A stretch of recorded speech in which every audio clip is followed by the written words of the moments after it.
Okay sir.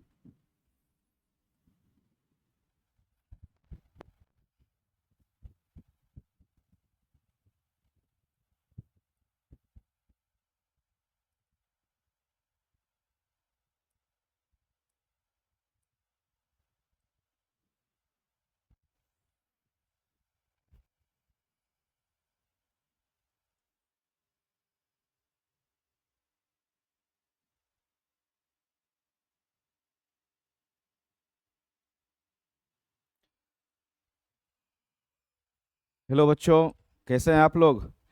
तो आज हम लोग जीवों में जनन का जो अलैंगिक जनन था उसको समाप्त किए, और उस पर कुछ ऑब्जेक्टिव क्वेश्चन भी आप लोग देखे बनाए हम लोग। आज हम लोग पढ़ेंगे लैंगिक जनन। तो बच्चों, जो सबसे पहले अभी तक लाइव क्लास से ज्वाइन नहीं किए, फटाफट से ज्वाइन कीजिए। और आज हम लोग पढ़ने वाले हैं लैंगिक जनन, सेक्सुअल रिप्रोडक्शन। तो जैसे बच्चों हम लोग जानते थे कि अलैंगिक जनन में सिर्फ एक ही जनक से नए संतान की उत्पत्ति होती थी, लेकिन लैंगिक जनन में क्या होते हैं बच्चों? दो विपरीत लिंग वाले जनक। कितने?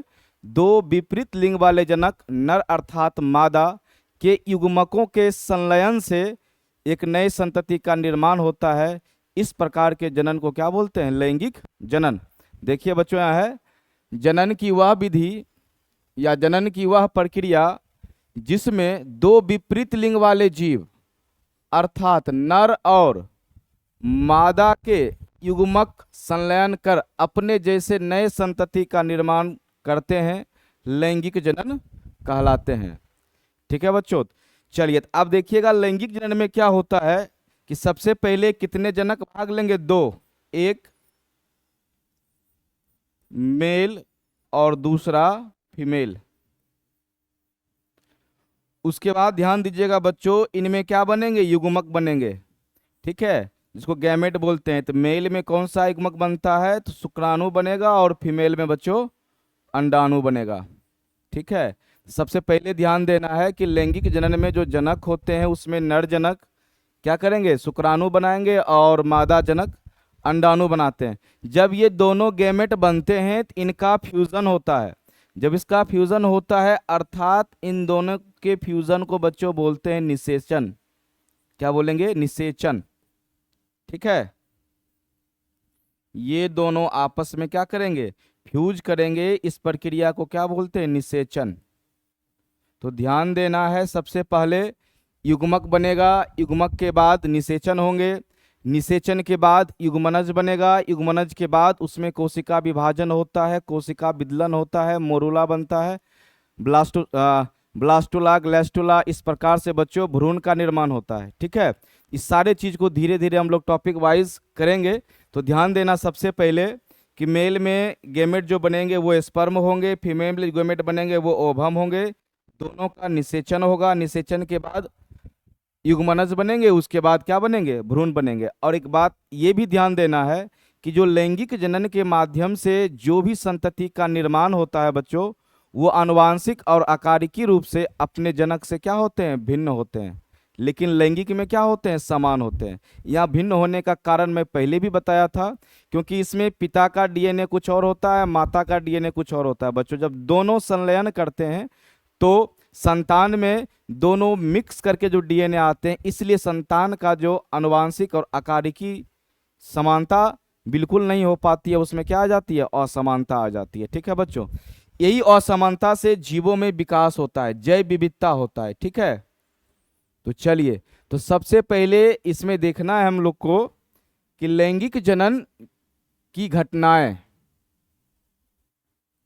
ठीक है, चलो, तो देखना लैंगिक जनन की घटनाएं तीन होती है। सबसे पहला है निषेचन पूर्व घटनाएं, दूसरा निषेचन, और तीसरा है निषेचन पश्च घटनाएं। तो इसको शुरू करने से पहले बच्चों हम लोग समझेंगे कि निषेचन किस अवस्था में होता है। तो निषेचन बच्चों होता है ये प्रजनन अवस्था में। तो प्रजनन से पहले क्या होता है? किशोरावस्था। तो अभी हम समझेंगे कि किशोरा अवस्था के बाद जो प्रजनन अवस्था आती है वो कैसे डिफाइन करेंगे, कैसे पहचानेंगे, कैसे जानेंगे कि हम किशोरा अवस्था से अब प्रजनन अवस्था में प्रवेश कर गए। तो सबसे पहले ये ध्यान रखना है कि जो जनन होता है वो प्रजनन अवस्था में होता है, उससे पहले किशोरावस्था। ठीक है, तो पहले हम किशोरावस्था और प्रजनन अवस्था दोनों के बीच में अंतर देखेंगे, और ये भी देखेंगे कि किशोरावस्था के बाद हम लोग की क्या ऐसी आइडेंटिफिकेशन होती है जिससे हम पहचान करके ये जानते हैं कि अब हम प्रजनन अवस्था में क्या किए हैं, प्रवेश किए हैं। तो ठीक है, उसके बाद हम लोग ये तीनों टॉपिक पे चर्चा करेंगे। तो जैसे कि बच्चों हम लोग बताए हैं कि जो किशोरावस्था होता है, ठीक है, इस अवस्था में जनन अंग मैच्योर होते हैं। ठीक है, क्या होंगे, जनन अंग मैच्योर। जैसे कि देखिएगा, और कुछ इसमें लक्षण भी दिखाई देते हैं, जैसे नर में, ठीक है, कांख में बाल आना, फेस पर बाल आना, जनन अंग के पास बाल आना, आवाज का भारी हो जाना, ये सब प्रमुख किशोरावस्था के नर के लक्षण होते हैं। वहीं मादा में जो बच्चों, उनमें भी कांख में बाल आना, जनन अंग के पास बाल आना, स्तनों में उभार आना, बोली जो होती है वो सुरीली हो जाती है, मीठी हो जाती है, तथा त्वचा तेलिया हो जाता है। ये सारे लक्षण हमको दिखते हैं किशोरावस्था में। ठीक, अब ये हम जानेंगे किशोरावस्था से प्रजनन में कैसे हम क्या करेंगे, आइडेंटिफिकेशन करेंगे। तो ध्यान देना, तो किशोरावस्था में जनन अंग परिपक्व होते हैं और शरीर में कुछ बदलाव होते हैं। ठीक है, अब देखना, जब जनन अंग परिपक्व हो जाते हैं बच्चों, तब नर हो या मादा, दोनों के मस्तिष्क में हाइपोथैलेमस ग्लैंड होता है। उस हाइपोथैलेमस ग्लैंड से, ठीक है, GnRH हार्मोन रिलीज होंगे। कौन, GnRH। ठीक है, ये कहां से होंगे रिलीज, हाइपोथैलेमस से। ठीक, हाइपोथैलेमस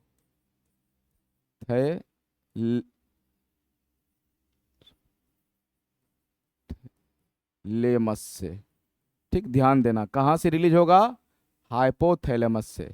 ठीक, तो सबसे पहले किशोरावस्था में क्या होगा कि जब जनन अंग परिपक्व हो जाएंगे तो GnRH हार्मोन कहां से स्रावित होंगे, हाइपोथैलेमस से। जब बच्चों ये हार्मोन हाइपोथैलेमस से रिलीज होना शुरू हो जाते हैं, तब ये क्या करते हैं, पीयूष ग्रंथि के पास आते हैं। ठीक है, जिसको हम लोग मास्टर ग्रंथि भी बोलते हैं। इस पीयूष ग्रंथि के पास आके यही GnRH हार्मोन क्या करते हैं, दो हार्मोन को रिलीज करवाएंगे। ठीक है, किस ग्रंथि के पास आएंगे, तो पीयूष ग्रंथि के पास आएंगे। और यहां आने के बाद ये क्या करते हैं, दो हार्मोन को रिलीज करवाते हैं। एक होता है बच्चों LH और दूसरा होता है FSH। ये प्रक्रिया मेल फीमेल दोनों में होता है, इसलिए याद रखना। ठीक है, मेल फीमेल दोनों में होंगे। सबसे पहले GnRH हार्मोन निकलेंगे कहाँ, हाइपोथैलेमस से, ये कहाँ आएंगे, पीयूष ग्रंथि के पास। यहाँ आने के बाद ये दो हार्मोन को स्रावित करवाते हैं, एक LH और एक FSH। इस सभी हार्मोन के बारे में फिर हम लोग मानव जनन जो तीसरा चैप्टर है उसमें पढ़ेंगे, वहाँ हम ज़्यादा डिटेल से पढ़ेंगे।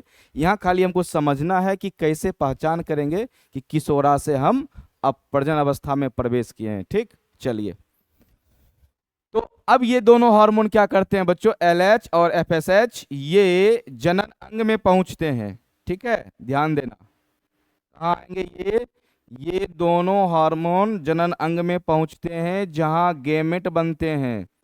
ठीक है, जनन अंग, और जनन अंग के उस भाग में जाएंगे जहां पर क्या बनता है, गैमेट बनता है। ठीक है, जिसको युग्मक बोलते हैं। ठीक, अब याद बताओ बच्चों कि यदि यही हार्मोन जो LH है और FSH है, यदि ये नर के जनन अंग में जाएगा तो कहाँ जाएगा, ठीक है, नर में जाएगा तो नर के जनन अंग के किस भाग में जाएगा, तो ध्यान देना, नर के जो टेस्टिस होते हैं, जो बिरसन होते हैं, वहाँ गैमेट का निर्माण होता है। अर्थात ये अब दोनों हार्मोन पीयूष ग्रंथि से निकलेंगे और बिरसन के पास पहुंचेंगे, और बिरसन के पास पहुंचने के बाद ये वहाँ शुक्राणु बनाने का प्रोसेस चालू करवाते हैं। ठीक है, अब किस प्रकार से शुक्राणु बनेगा, क्या प्रोसेस है, वो सब तीसरा चैप्टर में पढ़ेंगे। खाली ध्यान देना कि GnRH हार्मोन निकला कहाँ से, हाइपोथैलेमस से, पीयूष ग्रंथि के पास गया, वहां से दो हार्मोन निकले LH और FSH, और ये दोनों कहाँ पहुंच गए, नर में पहुंचेंगे बिरसन में, और मादा में पहुंचेंगे ओवरी में, जिसको अंडाशय बोलते हैं। ठीक, अब ये नर के बिरसन में पहुंचते हैं और शुक्राणु बनाने की प्रक्रिया क्या करते हैं बच्चों, शुरू कर देते हैं। जब शुक्राणु बनना शुरू हो जाता है, स्टार्ट हो जाता है, बन जाते हैं, तब बच्चों अब वह व्यक्ति जिनमें शुक्राणु बनना शुरू हो गया है, अब वो प्रजनन अवस्था में क्या करते हैं, प्रवेश करते हैं। वही जब ये मादा में, ये हार्मोन मादा के अंडाशय में प्रवेश करेंगे, तब वो क्या करते हैं, वहां अंडाणु को परिपक्व करना शुरू कर देते हैं, तब वो मादा क्या होती है, प्रजनन अवस्था में प्रवेश करती है। चलिए इसको और अच्छी तरह से समझते हैं। अब देखिए ये मादा जनन अंग है, ठीक है। अब इसमें जो LH और FSH हार्मोन है वो कहाँ आएंगे, ओवरी में आएंगे, ठीक है, अंडाशय में आएंगे। LH और FSH ये दोनों हार्मोन मिलके यहाँ जो पहले से पूटक होते हैं, एक बात को ध्यान देना, मादाओं में जो मादा युग्मक अंडाणु बनता है, इसका पूटक गर्भावस्था में ही बन जाता है। यदि कोई मान लो, यहां से समझना बढ़िया से आराम से बच्चों, कि मान लो ये कोई दो जनक हैं, नर अर्थात मादा एक पिता होंगे, ठीक है, और एक माता होती है। अब इसमें मान लो ये क्रोमोसोम और ये क्रोमोसोम दोनों इन्वॉल्व हो गए हैं, तब बताओ किस बच्चे का जन्म होगा, नर होगा कि मादा होगा, तो सर मादा होगा। तो बच्चों ये जब मादा होते हैं, अर्थात ये दोनों क्रोमोसोम निषेचन के बाद युग्मनज के रूप में, भ्रूण के रूप में विकसित होते हैं, उसी भ्रूण अवस्था में ही अंडाणु के पूटक बन जाते हैं, ठीक है। अब मान लो इससे एक मादा का अब जन्म होगा, इस मादा में जो पूटक होगा बच्चों, जो अंडाशय में होता है, वो पूटक भ्रूण अवस्था में ही बन जाते हैं, और सिर्फ किशोरावस्था के बाद जब प्रजनन अवस्था में आते हैं, तो वही पूटक परिपक्व होके, ठीक है, मादा युग्मक अंडाणु का निर्माण करते हैं, ठीक। लेकिन नर में शुक्राणु प्रजनन अवस्था से या किशोरावस्था जब समाप्त होती है, उस समय से बनना शुरू होता है, ठीक है। अब जब बनना शुरू होता है बच्चों किशोरावस्था के बाद, जब तक व्यक्ति नर जीवित रहते हैं, तब तक उनके शरीर में, उनके टेस्टिस में शुक्राणु बनते रहते हैं। तो नर के बारे में याद रखना, जब से शुक्राणु बनना स्टार्ट हो जाएगा और जब तक वह व्यक्ति जीवित रहेंगे, तब तक उनके टेस्टिस में शुक्राणु बनते रहेगा, ठीक। आई होप समझ गए होंगे।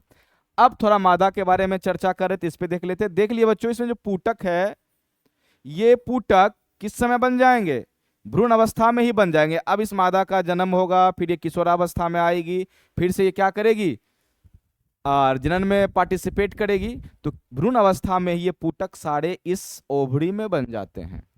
अब ये जब LH और FSH हार्मोन बच्चों इसमें प्रवेश करते हैं, इसमें आते हैं अंडाशय में, कौन कौन हार्मोन, LH और FSH, तो ये दोनों हार्मोन मिलके उस पूटक को परिपक्व करते हैं, मैच्योर करते हैं और अंडाणु को रिलीज करवाते हैं, ठीक है। मान लो बच्चों इसमें ये पूटक है, ठीक है, मैं इस पूटक को बाहर निकाल रहा हूं, ठीक। इस पूटक को मैंने क्या कर लिया, बाहर निकाल लिया, ठीक। ये क्या है, पूटक है, और इसके अंदर क्या है बच्चों, इसके अंदर अब LH और FSH दोनों प्रवेश करके एक अंडाणु को बनाते हैं। अब इस पूटक में बच्चों अंडाणु बने, अंडाणु परिपक्व हुए। अब ये अंडाणु क्या होते हैं, इसके अंदर वाले ये चले आते हैं फिलोपियन ट्यूब में, ध्यान देना।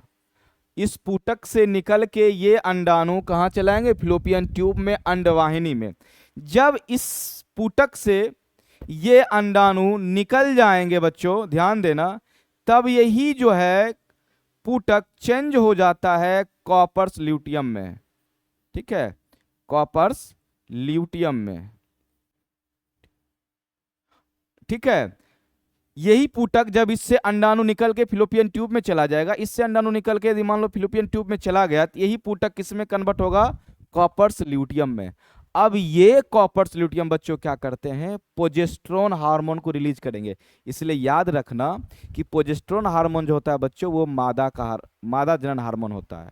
तो ये कॉपर्स ल्यूटियम जो बच जाते हैं, ये कॉपर्स ल्यूटियम प्रोजेस्टेरोन हार्मोन को रिलीज करेंगे, और वो प्रोजेस्टेरोन हार्मोन बच्चों क्या करते हैं, ध्यान देना, इस गर्भाशय के अंदर जो झिल्ली होती है उसको एकदम ज्यादा मजबूत और उस झिल्ली को उतने अच्छे से बनाना क्या करते हैं, शुरू कर देते हैं। मतलब यहाँ की जो गर्भाशय की जो झिल्ली होती है इसको बनाना शुरू कर देते हैं। किस हार्मोन से ये बनना शुरू हो जाता है, प्रोजेस्टेरोन हार्मोन से ये बनना शुरू हो जाता है और ज्यादा मजबूत होना शुरू हो जाते हैं। अर्थात सर ये प्रोजेस्टेरोन हार्मोन का कनेक्शन इस झिल्ली से क्या है, ये पूटक से अंडाणु निकला और ये कॉपर्स ल्यूटियम में बदल गया और ये कॉपर्स ल्यूटियम प्रोजेस्टेरोन हार्मोन को रिलीज कर रहा है और ये प्रोजेस्टेरोन हार्मोन यहाँ झिल्ली मजबूत कर रहा है। कारण क्या है बच्चों, लॉजिक ये है, कारण ये है कि मान लो ये अंडाणु जा रहा है और इधर से शुक्राणु जब जाएंगे, जब अंडाणु शुक्राणु परस पे मिलेंगे उसका यदि बाबा निषेचन होगा, निषेचन होने के बाद जो युग्मनज बनेंगे, जो मोरुला बनेंगे, वही मोरुला इसमें आके बच्चों क्या होते हैं, यही झिल्ली उनको कैच कर लेती है। इस प्रकार से इधर से आएंगे तो इधर कैच हो जाएगा, इधर से आएंगे तो इधर कैच हो जाएगा, ये कैच करते हैं। कैच करने के बाद यहाँ इस मोरुला को पोषण देते हैं, उनका जो है सो वृद्धि करने में योगदान देते हैं और ये एक भ्रूण के रूप में विकसित होता है।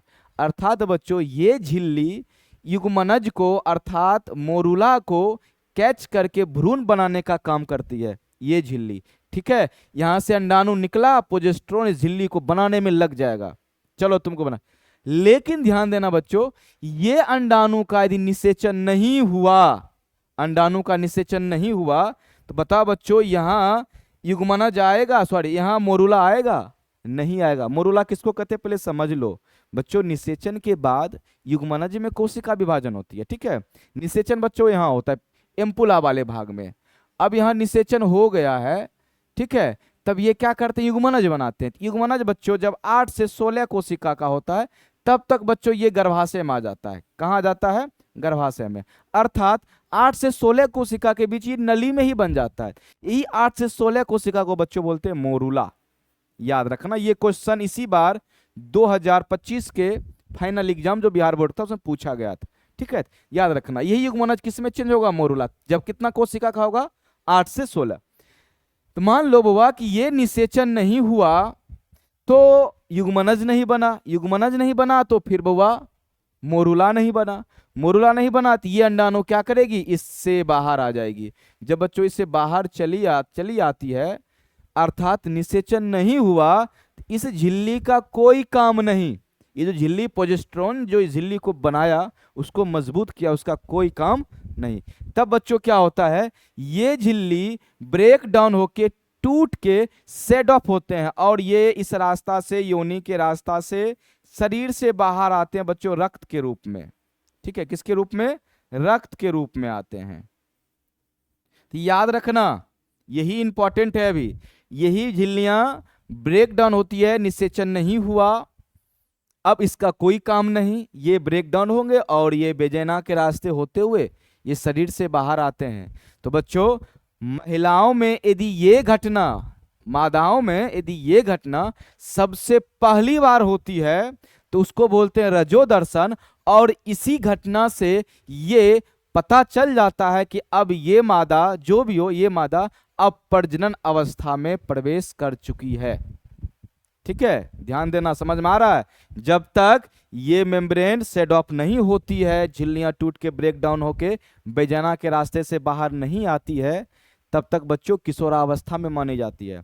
जब ये झिल्लियां टूट के बाहर आ जाती है, बॉडी से बाहर निकलती है बेजाना के रास्ते से, तब बच्चों बोलते हैं ये अब जो भी मादा है ये किस अवस्था में आ गई, अब किशोरा से प्रजनन अवस्था में आ गई। आई होप आप लोग समझ गए होंगे कि किशोरा से कोई भी मादा प्रजनन अवस्था में आती है तो उसकी पहचान क्या है। ठीक है, चलो अब इस बात को ध्यान देना, यदि ये प्रक्रिया सबसे पहली बार यदि होती है, कब होगा, पहली बार होती है, तो इस चक्र को बच्चों बोलते हैं रजोदर्शन। याद रखना ये ऑब्जेक्टिव में पूछ सकता है, रजोदर्शन। ठीक, ध्यान देना क्या लिखे यहां, रजोदर्शन। यदि किसी महिला में ये ऋतुस्राव चक्र या मासिक चक्र यदि सबसे पहली बार होती है तो उसको क्या बोलते हैं, रजोदर्शन। और ये रजोदर्शन महिलाओं में 12 से 15 वर्ष की अवस्था में आती है। ठीक, और यही रजोदर्शन कंफर्म करती है कि ये महिला अब, ये मादा अब किस में आ गई है, प्रजनन अवस्था में आ गई है। ठीक है, जब नर में शुक्राणु बच्चों बनना शुरू हो जाएंगे तो वो प्रजनन अवस्था में, जब ये अंडाणु परिपक्व होगा, इससे रिलीज होगा, रिलीज होने के बाद निषेचन नहीं होता है तो ये सेड ऑफ होते हैं, सबसे पहली बार होंगे, रजोदर्शन बोलेंगे, और यहाँ से आइडेंटिफिकेशन हो जाता है कि ये मादा किस में, प्रजनन अवस्था में आ चुकी है। ठीक, चलिए इस बात पे ध्यान देना, ये तो 12 से 15 वर्ष की आयु में शुरू तो होता है, लेकिन यही फॉलिकल जो है, पुटक जो है, ठीक है, यही पुटक जिसपे चर्चा हम पहले शुरू में किए थे, ये जब महिलाएं 45 से 50 वर्ष के उम्र के बीच होती है तो ये पुटक अब अंडाणु के रूप में बदलना बंद कर देती है, अंडाणु के रूप में परिपक्व होना क्या कर देती है, बंद कर देती है। तो अर्थात कोई भी महिलाएं जिनका उम्र 45 से 50 वर्ष के बीच में होता है उनमें अंडाणु का निर्माण नहीं होगा, अब वो दूसरे बच्चे को जन्म देने में असमर्थ हो जाते हैं। अर्थात जब यही मासिक चक्र सबसे अंतिम बार होता है तो उसको बच्चों बोलते हैं रजोनिवृत्ति। याद रखना, क्या बोलेंगे, इधर लिख देते हैं, रजोनिवृत्ति। सबसे पहली बार होगा रजोदर्शन, जब अंतिम बार होगा तो रजोनिवृत्ति। ठीक है, रजोनिवृत्ति।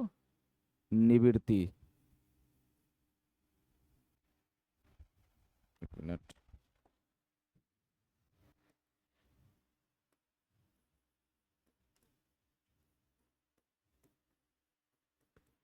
क्या बोलते हैं, रजो निवृत्ति बोलते हैं।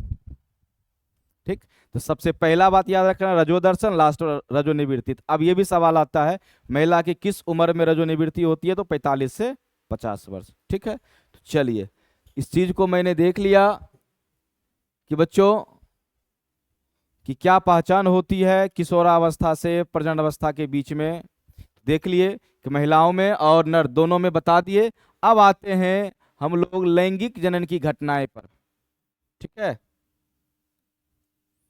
इसमें कितने घटनाएं बताए थे, 3, और इसमें सबसे पहले चर्चा करेंगे तो करेंगे निषेचन पे, क्योंकि यहीं से सारा टॉपिक समझ में आएगा। ठीक है, तो निषेचन में क्या होता है कि मेल गेमेट और फीमेल गेमेट दोनों आपस में फ्यूज करते हैं। जैसे कि देखिए ये फीमेल गेमेट है, ठीक है ठीक है ठीक ठीक, और ये बच्चों मेल गेमेट है। ये दोनों जब आपस में परस्पर फ्यूज करेंगे इसी प्रक्रिया को बोलते हैं निषेचन। क्या बोलेंगे, निषेचन। ध्यान देना, क्या बोलेंगे, निषेचन।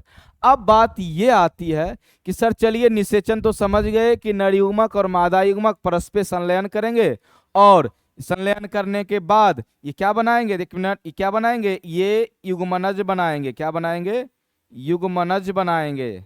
ठीक है, और ये जब संलयन करते हैं तब क्या बोलते हैं, इसको निषेचन बता ही दिए थे। और जब संलयन करने के बाद क्या बनाते, युग्मनज। ठीक है बच्चों, अब बात यहाँ ये आती है कि चलो भाई तुम तो संलयन कर लिया, निषेचन हो गया, लेकिन इसके दोनों के संलयन से पहले जरा सोचो, ये युग्मक बना होगा, ये युग्मक बना होगा, अर्थात शुक्राणु बना होगा और अंडाणु बना होगा। तो बच्चों तो निषेचन से पहले शुक्राणु बने होंगे, अंडाणु बने होंगे, अर्थात युग्मक का निर्माण हुआ होगा। निषेचन से पहले क्या होगा, युग्मक का निर्माण। तो ध्यान देना, तो निषेचन से पहले कौन सा टॉपिक है, निषेचन पूर्व घटनाएं। इसका मतलब इसमें क्या पढ़ेंगे बच्चों, युग्मक जनन। क्या पढ़ेंगे, युग्मक जनन, अर्थात शुक्राणु का बनना और अंडाणु का बनना। ठीक है, समझ में आ रहा है टॉपिक। अब इसके बाद बच्चों क्या ये अंडाणु और शुक्राणु अर्थात नर युग्मक और मादा युग्मक के सिर्फ बनने से हो जाएगा, नहीं ना। जब बनेंगे बच्चों तो क्या होते, बनने के बाद इन दोनों को एक दूसरे के समीप आना होता है। जब एक दूसरे के निकट आएंगे तभी ना निषेचन होगा। कि मान लो कि नर के पास शुक्राणु बन गया, मादा के पास अंडाणु बन गया, बस हो गया, कुछ होगा नहीं ना होगा।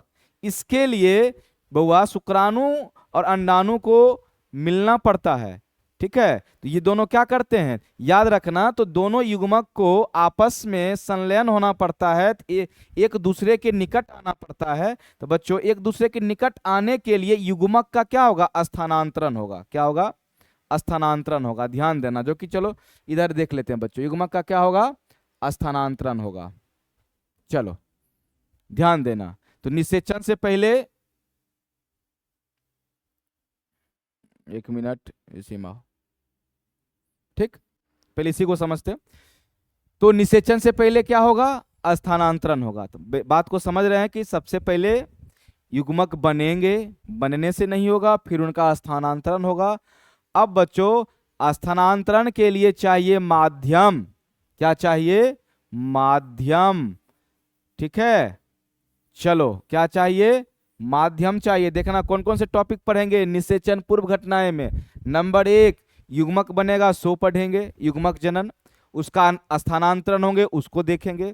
अब स्थानांतरण के लिए बच्चों चाहिए माध्यम, ठीक है।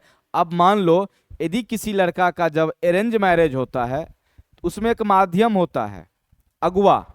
वो नर वाले मतलब लड़के वाले पक्ष से भी कुछ बात करते हैं, और क्या कहते हैं, वधू मतलब कन्या पक्ष के बारे तरफ से कुछ बात करते हैं, और दोनों को क्या करते हैं, मिलाते हैं, ठीक है। जब अरेंज मैरिज करते हैं तो उसका माध्यम बच्चों अगुआ होता है, ठीक है। लव मैरिज में भी होता है, ठीक है, माध्यम, वो माध्यम होता है टेलीफोन, ठीक, क्या होता है, मोबाइल, वो माध्यम होते हैं एक दूसरे के बीच का, है कि नहीं है। और जब अरेंज मैरिज होता है तो उसका माध्यम अगुआ होता है। तो उसी प्रकार से बच्चों यहाँ भी अंडाणु और शुक्राणु आपस में मिलेंगे, तो उसका जो स्थानांतरण होगा, इसके लिए क्या चाहिए, माध्यम चाहिए। जैसे कि मनुष्य में, तो बच्चों मनुष्य में युग्मक स्थानांतरण का जो माध्यम होता है, ध्यान देना, ये बेजैना होता है, ठीक है। ये क्या होता है, बेजैना, योनि इसको बोलते हैं, ठीक। ये योनि युग्मक स्थानांतरण का माध्यम होता है, ठीक है। अब यहाँ शुक्राणु रिलीज होते हैं और इसके सहायता से फिर ऊपर जाते हैं, ठीक। तो याद रखना, क्वेश्चन आते हैं कि बच्चों कि पुरुष में युग्मक स्थानांतरण के या मानव में युग्मक स्थानांतरण के कौन से माध्यम होते हैं, याद रखना, योनि या बेजेना। अब बच्चों यदि मैं बात करूं मेढक का, मछली का, तो मेढक में भी माध्यम होते हैं जल, ठीक है। और मेढक क्या करते हैं, नरयुग्मक और मादा युग्मक दोनों जल में रिलीज करते हैं। अब जल उसका माध्यम है, और वो माध्यम क्या करेगा, दोनों को, नरयुग्मक मादा युग्मक को आपस में मिलाती है, फ्यूज करवाती है, फिर वहां से उनका युग्मनज बनता है, भ्रूण बनना शुरू हो जाता है। माध्यम समझ रहे हैं, ठीक है। अब चर्चा कीजिए, मान लीजिए बच्चों पुष्प में आते हैं, ठीक है। पुष्प में भी देखिएगा, परागकोश में बच्चों परागकण बन जाते हैं, तो उस परागकण को वर्तिकाग्र तक पहुंचाने के लिए कीट होता है, कीट उसको पहुंचाएगा, वायु पहुंचाता, वायु के द्वारा जाता है, कीट के द्वारा जाता है, और क्या कहते हैं बच्चों, ये जल के माध्यम से जाता है, ठीक है। तो याद रखना, तो जब परागकण कीट के माध्यम से, जल के माध्यम से और वायु के माध्यम से जब वर्तिकाग्र तक जा रहे हैं, पहुंच रहे हैं, तो क्या आप बताइए माध्यम की आवश्यकता होती है कि नहीं होती है, होती है। तो याद रखना, निषेचन से पहला जो टॉपिक होगा वो निषेचन पूर्व घटनाएं होंगे, उसमें हम लोग पढ़ेंगे युग्मक जनन, ठीक है। तब पढ़ेंगे बच्चों युग्मक का स्थानांतरण, युग्मक के स्थानांतरण के लिए क्या चाहिए, माध्यम चाहिए, ठीक है। चलो अब हम लोग चर्चा करेंगे किस पे, ये देख लिए। अब ये भी देखे कि निषेचन क्या होता है। अब बच्चों आते हैं थोड़ा निषेचन पश्च घटनाएं पे। अब बच्चों देखना यहां ध्यान से कि यहां निषेचन हुआ और युग्मनज बना, तो ये बच्चों युग्मनज किस में आएगा, ध्यान देना। तो ये जो युग्मनज है, ये युग्मनज किस में आएगा, युग्मनज का टॉपिक किस में आएगा, तो ये बच्चों अब आ जाएगा किस में, निषेचन पूर्व घटनाएं में, युग्मनज। और यही युग्मनज जब बच्चों कितने कोशिका का होंगे, 8 से 16 कोशिका होते हैं, तो क्या कहलाते हैं, बताएं तुरंत, अब इस पे ध्यान देना। ये कहलाते हैं मोरूला, मोरूला, ठीक है। कितना कोशिका, 8 से 16 कोशिका होते हैं, ठीक, ध्यान देना। फिर ये आगे बढ़ेंगे, ब्लास्टुला, गैलेस्टुला और भ्रूण का निर्माण करते हैं कि नहीं करते हैं। अब इसमें एक बात और ध्यान देना जो काफी इंपॉर्टेंट है, जो सवाल पूछे जाते हैं बच्चों, ये युग्मक हैं, ये बच्चों अगुणित होते हैं। क्या होते हैं? अगुणित। ध्यान देना। और इनको सूचित किया जाता है स्मॉल एन से। जिस तरह से शुक्राणु अगुणित होंगे उसी प्रकार से अंडाणु भी क्या होते हैं? अगुणित। अर्थात ध्यान देना, जो युग्मक होते हैं बच्चों वो क्या होते हैं? अगुणित। जब ये दोनों युग्मक आपस में फ्यूज कर जाते हैं, युग्मनज बनाते हैं, तो ये युग्मनज बच्चों क्या होंगे? द्विगुणित। याद रखना, क्या होंगे? द्विगुणित। अर्थात इनको बच्चों डिनोट करते हैं 2n से। ठीक है, यहां बच्चे काफी कंफ्यूज करते हैं और बार बार यदि एग्जाम टेस्ट लेते रहते हैं ऑफलाइन में भी, तो बच्चे यहाँ गलती कर देते हैं। इस पे ध्यान देना है। जो युग्मनज होगा वो द्विगुणित होगा बच्चों, और जो युग्मक होगा वो क्या होगा? अगुणित। उसको n से डिनोट करते हैं, इसको 2n से करते हैं। अब मजे की बात ये है, यहां भी बच्चे फंसते हैं क्या कि बताओ बच्चों, ठीक है, ये जो युग्मनज होते हैं ये कितने कोशिका होते हैं? जब निषेचन होता है, नर युग्मक और मादा युग्मक, शुक्राणु अंडाणु आपस में मिलते हैं, तो बच्चों युग्मनज जो बनता है, जिसको जायगोट भी बोलते हैं इंग्लिश में, ये जायगोट कितने सेल के होते हैं? 1 सेल, 2 सेल, 3 सेल, 4 सेल। अधिकतर बच्चे से जब हम पूछते हैं वो बच्चों का जवाब होता है 2 सेल। उन लोग ये सोचते हैं 1 सेल ये हो गया और 1 सेल ये हो गया, 1 सेल हो गया शुक्राणु और 1 सेल हो गया अंडाणु, दोनों मिला दिए 2 गो सेल। लेकिन ध्यान देना है बच्चों, यहाँ जो है, यहाँ ध्यान देना, यहाँ अंडाणु और शुक्राणु का बच्चों केंद्रक मिलता है, दोनों का केंद्रक इसमें इन्वॉल्व होता है और युग्मनज बनाता है। क्योंकि शुक्राणु का जो ये पूंछ वाला पार्ट देखते हैं, ये सिर्फ शुक्राणु को अंडाणु तक पहुंचाने का ही काम करता है। ये यहां से क्या होंगे? हट जाएंगे। अब ये वाला शीर्ष वाला भाग इसमें प्रवेश करते हैं। प्रवेश करने के बाद भी बच्चों क्या करते हैं? ये दोनों केंद्रक संलयन करते हैं। अब देखना, ये अगुणित होते हैं क्योंकि इनके पास बच्चों सिर्फ 23 क्रोमोसोम होता है, इसमें भी सिर्फ 23 क्रोमोसोम होता है। अर्थात इनके अंदर का जो डीएनए का संरचना जो होता है वो कुछ इस प्रकार से बच्चों होता है, इस प्रकार से। ठीक है, अब ये दोनों आपस में मिलेंगे तभी तो डीएनए बनेंगे ना। तो ये जब फ्यूज करते हैं तो इस प्रकार से डीएनए बनते हैं, अर्थात ये एक सेल के रूप में डेवलप होते हैं। तो ध्यान ये देना है कि जो बच्चों युग्मनज होते हैं वो एक सेल के होते हैं। युग्मनज में कितनी कोशिका है? कितना सेल? 1 सेल। इस बात को ध्यान देना। ठीक है, यही सवाल बार बार पूछा जाता है, बोर्ड एग्जाम में भी पूछा जाता है। ठीक है बच्चों, 2 सेल मार के खुश होके घर आते हैं, सही बनाए, ठीक है, वही नंबर कट जाता है। तो ध्यान देना, जो युग्मनज होता है वो कितने सेल होंगे? 1 सेल। क्योंकि इनका क्रोमोसोम ये दोनों आपस में फ्यूज करके इस प्रकार से बनते हैं और दोनों का केंद्रक आपस में फ्यूज करके एक कोशिका बनाता है। ठीक, ठीक है बच्चों, ध्यान देना। फिर से मैं एक बार रिवाइज कर देता हूं। युग्मक अगुणित, युग्मनज द्विगुणित, और जो युग्मनज होते हैं वो एक कोशिका को होते हैं। और यहां भी ध्यान देना, ठीक है, कभी कभी बच्चों क्या करते हैं? कंफ्यूज कर जाते हैं और गलत आंसर कर देते हैं। और ऑब्जेक्टिव में बच्चों यदि आप लोग यदि गलत आंसर करोगे तो बड़ी समस्या होती है। और जब प्रश्न काफी हौले होते हैं और थोड़ा नासमझी के कारण आप लोग गलत कर देते हो तो वो क्या है? काफी तकलीफ देती है। ठीक है, चलो ध्यान देना बच्चों क्या गलती करती है। और बहुत सारे बुक में भी बच्चों कुछ कुछ गलतियां ये देखने को मिल रहा है। ये कि ध्यान देना, मनुष्य में कितने क्रोमोसोम होते हैं? मानव में, इस चीज को एकदम क्लियर बेस में समझना। मानव में, ठीक है, कितने क्रोमोसोम होते हैं? चलो इस तरह से देखो, मानव में जो बच्चों क्रोमोसोम होते हैं वो होते हैं 23 जोड़ा, 23 जोड़ा। क्या? Chromosome, chromosome.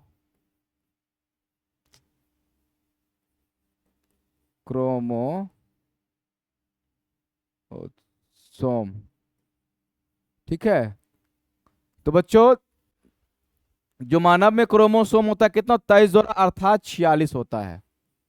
अब ये तो सभी बच्चे जानते हैं, गलती कहाँ करते हैं सो देखिएगा। गलती बच्चों यहाँ करते हैं, मानव है तो मानव क्या होंगे, नर होंगे और या तो मादा होंगे। अब इनमें जो अंडाणु है, ठीक है, और इसमें जो शुक्राणु है, अब बात ये आती है जब आपसे पूछा जाता है सवाल, बताओ बच्चों अंडाणु में कितने कोशिका कितने क्रोमोसोम होते हैं, तब बच्चे गलती से क्या करते हैं, 23 जोड़ा मार देते हैं आंसर में, या 46 मार देते हैं। ध्यान देना, 23 जोड़ा नहीं होगा, ना ही 46 होगा, सिर्फ 23 होगा। तो याद रखना, मादा युग्मक अंडाणु में कितने क्रोमोसोम होंगे, 23। इसमें भी कितना होगा, 23। 23 जोड़ा नहीं बच्चों, सिर्फ 23, ठीक, ना ही 46 करना है, सिर्फ 23। यदि पूछ दे कि नर युग्मक में कितने क्रोमोसोम, वो भी 23। शुक्राणु में कितने क्रोमोसोम, 23। मादा युग्मक में कितने क्रोमोसोम, 23। अंडाणु में कितने क्रोमोसोम, तो 23। ठीक है, अभी ना ये दोनों फ्यूज जब करेंगे तो बच्चों 23 23 क्या बनाएंगे, 23 जोड़ा बनाएंगे। अब ना फिर से एक नया शिशु में, एक नया मानव में फिर से 23 जोड़ा आ गया। ठीक है, ध्यान देना, यही बच्चे गलती करते हैं कि युग्मक में कितने क्रोमोसोम होते हैं, तो बच्चे 23 जोड़ा आंसर कर देते हैं, नहीं तो 46 कर देते हैं। तो अभी से नहीं 23 जोड़ा करना है, नहीं 46 करना, क्या करना है, सिर्फ 23। अंडाणु बोले तो 23, शुक्राणु बोले तब 23, और युग्मक बोले तब 23। ठीक है, जब युग्मनज बोल दे तब बच्चों फिर 46। कितना होगा, 23 जोड़ा या फिर 46। चलिए आप लोग समझ गए होंगे इस बात को। ठीक, चलिए आगे बढ़ते हैं। चलिए तो बच्चों देख लिए, मैंने यहां तक देख लिया। यहां अब ये जो युग्मनज बना, मोरुला बना, ब्लास्टुला, ग्लैस्टुला, ये सब बनेंगे। अब इस निषेचन पश्च घटना में हम लोग इसी के बारे में बच्चों पढ़ते हैं कि निषेचन के बाद युग्मनज बनेगा, मोरुला बनेगा, और उसके आगे ब्लास्टुला, ग्लैस्टुला, ये बनते हैं।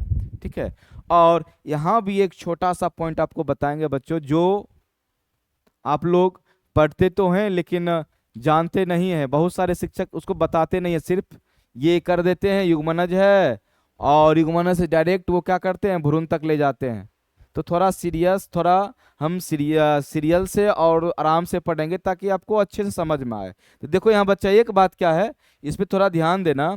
तुम ही लोग बताओ, ये युग्मनज से बच्चा मोरुला बना है, तो इसमें क्या हुआ, कोशिका विभाजन हुआ है। तो ध्यान देना कि कोशिका विभाजन अलग होता है और कोशिका विदलन बच्चों अलग होता है। ठीक है, इस पे ध्यान देना।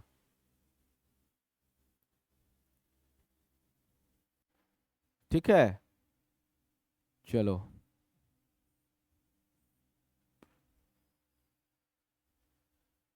चलो देखना, थोड़ा इसमें देख रहे हैं फिर से और आगे आते क्या करते हैं देखना।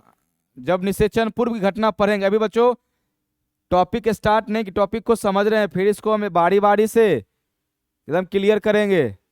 ठीक है, फिर से चलेंगे निषेचन पूर्व घटना में, अभी सिर्फ इसको समझ रहे हैं कि क्या क्या हमको पढ़ना है।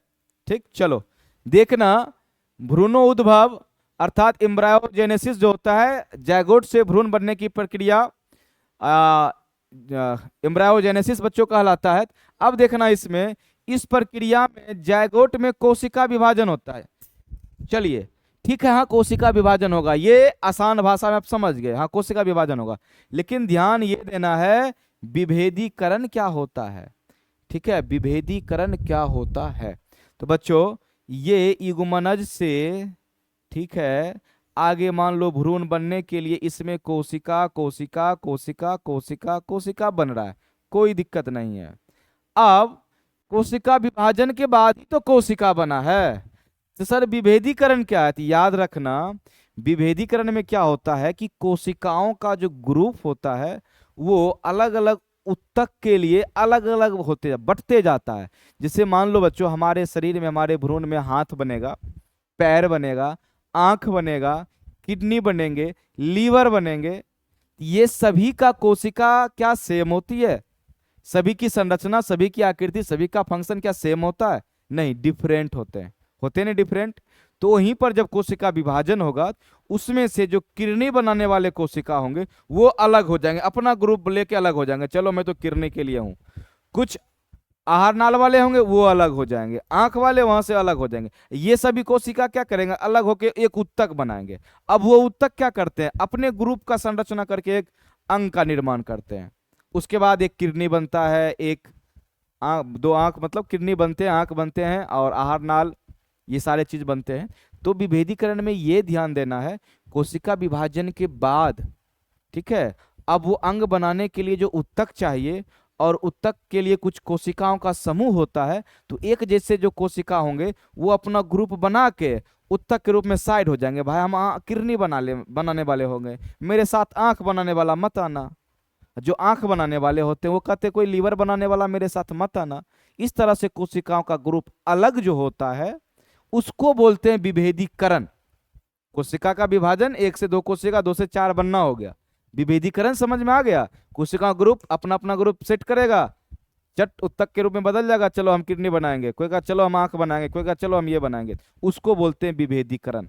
ठीक, और इस प्रकार से बच्चों आगे भ्रूण बनता है, फिर वही भ्रूण शिशु के रूप में बदलता है और उसको जन्म देते हैं। ठीक है, यही तो है लैंगिक जनन। अब हम लोग आराम से टॉपिक यहाँ से स्टार्ट करेंगे। यहाँ से बच्चों हम लोग तीनों चीज को आराम से समझ गए हैं। ठीक है, किसको समझ गए हैं? इसको समझ गए आराम से कि जो बच्चों निषेचन की जो घटनाएं होती है, सॉरी लैंगिक जनन की जो घटनाएं होती है वो तीन घटनाएं होती है। निषेचन पूर्व घटनाएं, प्री फर्टिलाइजेशन इवेंट, दूसरा निषेचन, तीसरा निषेचन पश्च घटनाएं। तो मैंने थोड़ा चर्चा इस पर भी किया, इस पर भी किया और इस पर भी किया। अब हम लोग का मेन टॉपिक यहां से शुरू करेंगे निषेचन पूर्व घटना से। ठीक, इस तीनों को एक खेप समझ लिए थे, अब रीस्टार्ट करने वाले हैं निषेचन पूर्व घटनाएं। ठीक, चलो, तो इसमें आप लोग को बताए थे निषेचन पूर्व घटनाएं में क्या होगा बच्चों? युग्मक जनन होंगे और उसका स्थानांतरण होगा। उसके लिए क्या चाहिए? माध्यम। क्या चाहिए? माध्यम। चलो, तो देखो युग्मक जनन किसे कहते हैं। ठीक है, युग्मक जनन किसे कहते हैं? तो सिंपल सी बात है बच्चों, यहाँ देखना ध्यान से। ये जो आप लोग देख रहे हैं, आप लोग को हिंदी व्याकरण आता होगा, उतना ज्यादा कमजोर होंगे नहीं आप लोग हिंदी व्याकरण में। यहाँ बच्चों युग्मक ऐसे होता है, ठीक है, ये आधा गो गौ होता है। यदि पूरे गौ में हलंत लगा देते हैं तो ये आधा गौ माना जाता है। और जब युग्मक को लिखते थे तो ये गौ और म पूरा चिपसट जाते थे तो स्पष्ट नहीं दिखता था, इसलिए बच्चों याद रखना ये युग्मक है। ठीक है, चलिए आधा गो हलंत लगा दिए तो आधा गौ हो गया। ठीक, चलो ये युग्मक याद रखना। युग्मक जनन, गैमेटोजेनेसिस, युग्मक के बनने की प्रक्रिया युग्मक जनन कहलाती है। युग्मक के बनने की प्रक्रिया क्या कहलाती है बच्चों? युग्मक जनन कहलाती है। अब बात, कहीं आपको यह भी परिभाषा मिलेगा कि युग्मक जनन शुक्राणु अर्थात अंडाणु बनने की प्रक्रिया को, तो बच्चों जब स्पेशल हम मानव जनन पे जाएंगे तो वहां देखेंगे जरूर। लेकिन अभी जीवों में जनन है तो सभी जीव के युग्मक को तो हम शुक्राणु बोल नहीं सकते हैं। सभी जीव के मादा के जो युग्मक होते हैं उसको अंडाणु बोल नहीं सकते हैं। ठीक है, जैसे पुष्प जीव में तो पुष्प भी आएगा बच्चों, क्या पुष्प के युग्मक को, नर युग्मक को शुक्राणु बोलेंगे? नहीं नहीं बोलेंगे, इसलिए ध्यान देना। इसलिए परिभाषा क्या मैंने शॉर्टकट में लिखा, युग्मक के बनने की प्रक्रिया क्या कहलाती है? युग्मक जनन। ठीक है बच्चों, अब ध्यान देना, युग्मक तीन प्रकार से होते हैं। ठीक है, कितने प्रकार से? तीन प्रकार के। तो पहला देखना क्या बच्चों? समयुग्मक। पहला क्या है? समयुग्मक, जिसको बोलते हैं आइसोगेमी। आइसोगेमी कब बोलेंगे बच्चों? जब समयुग्मक वाले ये दोनों फ्यूज जब करते हैं, क्या करेंगे? फ्यूज करेंगे। ठीक है, संलयन करेंगे। जब समयुग्मक आपस में संलयन करते हैं तो उसको बोलते हैं समयुग्मकी अर्थात आइसोगेमी। ठीक, और असमयुग्मक बच्चों आपस में संलयन करेंगे तो उसको बोलते हैं असमयुग्मकी अर्थात एनआइसोगेमी। जब बच्चों विषम युग्मक वाले आपस में संलयन करते हैं तो उनको बोलते हैं उगेमी। हम लोग अभी आराम से समझेंगे आइसोगेमी के बारे में, एनाइसोगेमी और उगेमी। तो सबसे पहला बच्चों आता है समयुग्मक किसको कहते हैं? तो ध्यान देना, समयुग्मक में बच्चों इसमें नर युग्मक और मादा युग्मक बिल्कुल हूबहू उनकी आकृति और आकार एक दूसरे के समान होता है। उसको देखकर हम लोग कन्फर्म नहीं कर सकते ये नर युग्मक है या मादा युग्मक है। अर्थात जब नर युग्मक और मादा युग्मक दोनों आपस में बिल्कुल समान होते हैं, जिसको देख के पहचान नहीं कर सकते हैं कि ये नर युग्मक है और ये मादा युग्मक है, वैसे युग्मक को बच्चों बोलते हैं समयुग्मक। क्या बोलते हैं? समयुग्मक। यहाँ आप देखिए जो बच्चों दो युग्मक दिख रहे हैं, या प्लस माइनस लिखा हुआ है, इसमें से एक को बच्चों मेल कर लो, एक को फीमेल कर लो। ठीक है, अब देखना दोनों युग्मक एक दूसरे के हूबहू हैं। अब इनको देख के पहचान नहीं कर सकते हैं कि ये नर युग्मक है या मादा युग्मक। जब दोनों युग्मक में पहचान नहीं होती है तो क्या बोलते हैं उसको? समयुग्मक। ठीक है, चलिए अब दूसरा देखना, इसमें असम युग्मक, सबका एग्जाम्पल भी देखेंगे, कोई दिक्कत नहीं है। असम युग्मक, इसमें बच्चों क्या होते हैं कि जो नर युग्मक होते हैं वो छोटे होते हैं और मादा युग्मक बड़े होते हैं, लेकिन इनमें क्या पाई जाती है? फ्लैजिला पाई जाती है। इस फ्लैजिला के माध्यम से बच्चों ये गतिशील भी होते हैं। याद रखना समयुग्मक ये भी गतिशील होंगे, गति करेंगे, दोनों नर और मादा दोनों, इनके पास फ्लैजिला है। या ये भी गति करेंगे, नर और मादा दोनों, इनके पास ही फ्लैजिला है। लेकिन इनमें क्या, इनका पहचान हम कर सकते हैं बच्चों, क्योंकि इनमें मादा युग्मक बड़ा होता है, नर युग्मक क्या होता है?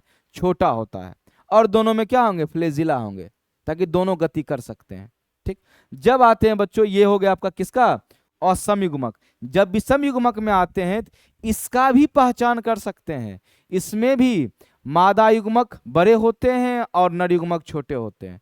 जिसमें देखना बच्चों, इस नर युग्मक में फ्लैजिला है, मादा युग्मक में फ्लैजिला नहीं है, इसको बोलते हैं बच्चों फ्लैजिला।